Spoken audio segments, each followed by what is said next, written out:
નમસ્કાર દર્શક મિત્રો, કિરણ એપા ઓફિશિયલ ચેનલમાં આપનું હાર્દિક સ્વાગત છે। જોઈએ આજના મહત્વના સમાચાર। માન સન્માન જળવાય એવા અમે પ્રયત્નો પણ કર્યા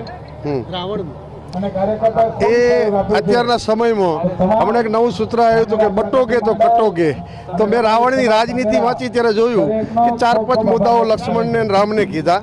ત્યારે રાવણે છેલ્લે એમ કીધું કે રાવણ મહાન હતો, બધું 4 યુગનું રાજ માગી લીધું હતું, પણ આયુષ્ય નહોતું માગ્યું।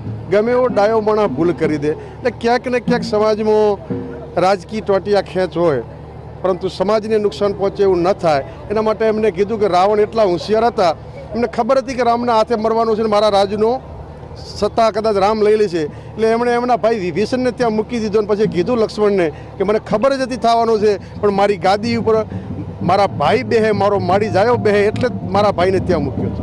એના ઉપરથી બધાએ શીખવું જોઈએ કે સમાજને કઈ દિશામાં લઈ જવો છે।